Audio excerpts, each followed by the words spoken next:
धरती जैसे सबको अपने हृदय में प्रेम से समेट कर चलती है, वैसे ही तुम भी चलो। स्त्री धरती होती है और परिवार उसकी संतान, तो रश्मि भी तुम्हारी संतान है।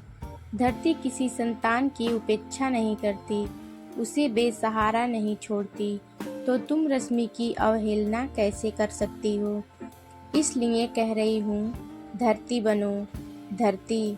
माँ जी उसके सिर पर हाथ फेरते हुए बोली, भाभी कुछ करिए, मैं आपके हाथ जोड़ती हूँ। हर्षद की हालत बहुत खराब है, मैं बिल्कुल हार चुकी हूँ। बच्चे घर पर अकेले हैं और मैं अस्पताल में, समझ नहीं आ रहा कि क्या करूँ। घर पर बच्चों को देखूँ कि अस्पताल में हर्षद को। फोन पर रश्मि का बिलखता हुआ स्वर सुनकर मनोनीता एक बारगी पिघल गई, लेकिन तुरंत ही उसने अपने आप को संभाला। पुरानी कड़वी यादें एक एक करके नस्तर की तरह घावों को कुरेदने लग गई। मनोनीता ने सब बातों को सिर से झटक कर कहा, तुम्हारे देवर ननद कहाँ है रश्मि? अभी तो उन्हें तुम्हारा साथ देने के लिए तत्पर होना चाहिए। कहने को तो कह गई वह, लेकिन उसके अपने ही स्वर की कड़वाहट खुद के कानों में कहीं चुभ गई। मैं जानती हूँ कि आप मुझसे बहुत ज़्यादा नाराज़ हैं। आपका गुस्सा वाजिब है भाभी, मैंने काम ही ऐसा किया है जिसकी माफ़ी नहीं मिल सकती, लेकिन फिर भी इंसानियत की खातिर मुझे एक बार माफ़ कर दीजिए और मुझे सहारा दे दीजिए भाभी। उधर से रश्मि विह्वल स्वर में गिड़गिड़ाई, मैं जिंदगी भर आपकी एहसानमंद रहूंगी। ठीक है, शाम को रवि के आने पर हम लोग आते हैं। आगे किसी भी तरह की बातचीत की गुंजाइश पर पूर्णविराम लगाते हुए मनोनीता ने फ़ोन डिस्कनेक्ट कर दिया। सिर बहुत भारी हो गया था। वह किचन में जाकर चाय बना लाई और सोफे पर बैठ गई। बाहर अत्यधिक उमस भी थी। दोपहर में ही बदली छाई थी। हवा बिल्कुल बंद थी। पेड़ों के पत्ते चित्रों की भांति स्थिर थे। उसने उठकर पंखा चला दिया। चाय के कप से उठती भाप के साथ अतीत के गर्भ से यादों के रेसे उठकर उसे चारों ओर से लपेटने लगे। 16 साल हो गए मनोनीता को शादी होकर इस परिवार में आए। तब रश्मि उसकी ननद रवि की छोटी बहन कॉलेज में पहले वर्ष में ही पढ़ रही थी। मनोनीता ने सदा उसे रवि की नहीं वरन अपनी छोटी बहन समझा और वैसा ही स्नेह प्यार दिया। लेकिन स्नेह का प्रत्युत्तर हमेशा ही सिर्फ स्नेह नहीं होता, कभी कभी विपरीत भी होता है। बहुत जल्दी ही मनोनीता को रश्मि के व्यवहार से यह बात समझ में आ गई थी।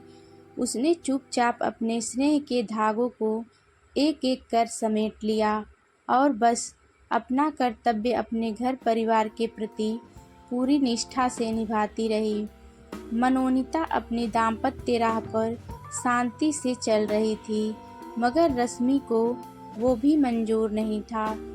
वह बेवजह आकर उसकी राह में कांटे बिछाती रहती। घर में रश्मि सास ससुर ने मिलकर मनोनीता के खिलाफ एक खेमा तैयार कर लिया था, जिसकी कर्ता धर्ता रश्मि ही थी।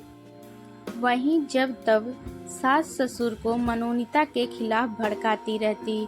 कुछ लोग ऐसे भी होते हैं जो खुद तो अपनी सीधी राह चलते नहीं और दूसरे को भी नहीं चलने देते।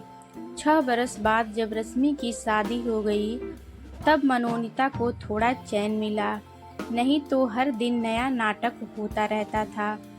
इस बीच मनोनीता 2 बच्चों की मां बन चुकी थी, तो वह अपने कर्तव्य निभाकर अपना ध्यान अपने बच्चों में लगाए रखती। विवाह के बाद भी तो रश्मि ने उसे कभी पूरी तरह चैन नहीं लेने दिया।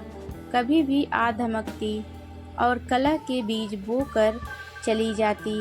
मनोनीता का मन बहुत खट्टा हो गया था, लेकिन फिर भी चुपचाप घर की इज्जत को ढकने के लिए सब सहती रहती। हद तो तब हो गई जब रश्मि ने अपनी ननद और देवर के कहने में आकर जेवर और बैंक में जमा ससुर जी का सारा रुपया हथिया लिया। मनोनीता को अपने पति, बच्चों और सास ससुर के साथ किराए के मकान में जाना पड़ गया। रश्मि के देवर और ननद के पति के लक्षण अच्छे नहीं थे। बुरी सोहबत में उठना बैठना था। अपने परिवार के हित को ध्यान में रखते हुए उसने सारा पैसा, जेवर, घर सब देना मंजूर कर लिया। वैसे भी उसे रवि की कमाई में ही संतोष था। सास ससुर के पैसे और घर में उसकी रत्ती भर भी दिलचस्पी नहीं थी। 8 बरस पहले जब उसके सास ससुर का देहांत हो गया, तब उसने रश्मि से अपने सारे रिश्ते और संपर्क तोड़ लिए। अब वह अपने पति, बच्चों के साथ बहुत खुश रहना चाहती थी। बस इतने साल सुख से निकल गए, मगर आज रश्मि के फोन ने पुराने घाव फिर हरे कर दिए। बच्चे स्कूल से लौटे तब उसका ध्यान रश्मि से हटा। बच्चों को खाना खिलाकर वह पास ही रहने वाली शैलजा जी के यहाँ चली गई। शैलजा जी की माँ बहुत ही परिपक्व व परिष्कृत सोच रखने वाली महिला थी। मनोनीता का मन जब भी भारी होता वह उनसे मिलने चली जाती। उनके पास थोड़ी ही देर बैठकर बातें करने पर मन हल्का हो जाता, सारा तनाव छूमंतर हो जाता। वे कठिन समस्याओं के भी इतने सहज हल सुझाती कि परेशानियां चुटकियों में हल हो जाती।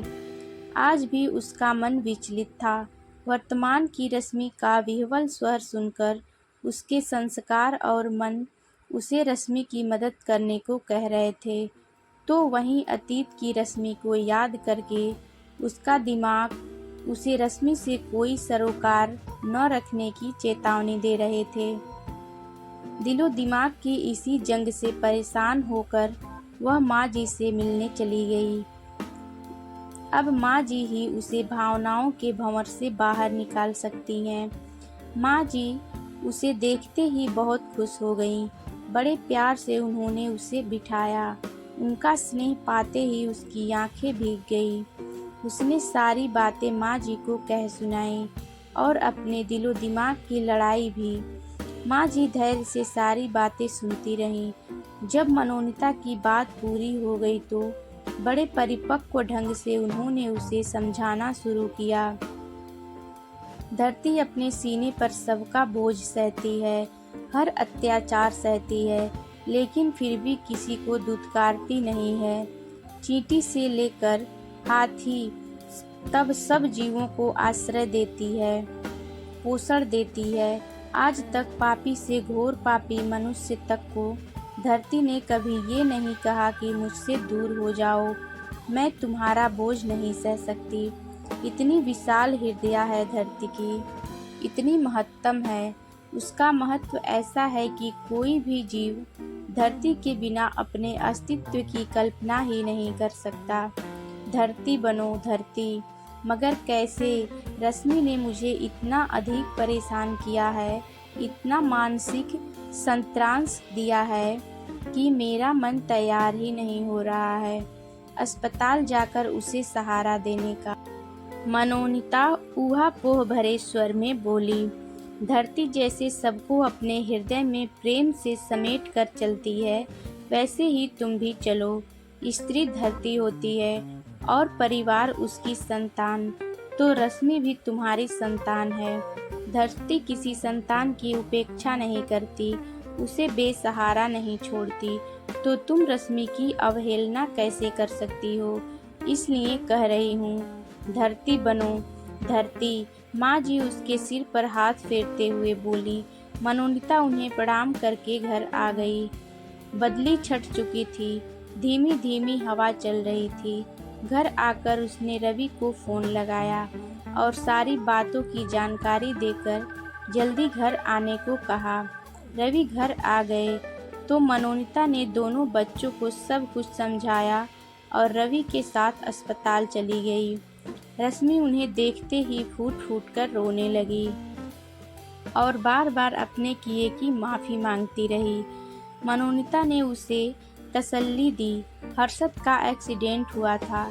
सिर और पीठ में गंभीर चोटें आई थीं। रवि तुरंत जाकर डॉक्टरों से बात करके ऑपरेशन की सारी औपचारिकताएं पूरी करके पैसा जमा कर आया। हर्षद का व्यवस्थित इलाज शुरू हो गया। रश्मि ने बताया कि उसके ननद देवर ने पैसे की खातिर उसे भड़काया और वो उनकी बातों में आकर अंधी हो गई थी। अपना भला बुरा कुछ सोच नहीं पाई। लेकिन ननद देवर ने तभी कई साल पहले ही रश्मि की सारी जमा पूंजी हड़प ली और उससे नाता तोड़ लिया। इस संसार में अब उनका कोई नहीं है। उसने मनोनीता के साथ जो भी बुरा किया, भगवान ने उसकी सजा उसे दे दी। रश्मि की आंखों से पश्चाताप के आंसू बह रहे थे। स्वर में सच्चाई झलक रही थी। मनोनीता ने उसे आश्वासन दिया कि वह चिंता न करे, अब वह आ गई है, सब संभाल लेगी, बच्चों को अपने घर ले जाएगी। रश्मि ने झुककर उसके पैर छू लिए और अपने बड़े भाई से माफ़ी मांगी। रवि ने स्नेह से उसके सिर पर हाथ फेरा। मनोनीता प्यार से मुस्कुरा दी। धरती बनकर कितना सुकून, कितना हल्कापन लगता है। मन से सारे रोग, द्वेष, बुराई, संताप, दुख दूर हो गए। ये सारे बोझ अगर कंधे पर लदे रहते तो जीवन कितना मुश्किल हो जाता। धरती होने में कितना बड़प्पन और सुख है। मन, जीवन और परिवार धरती सा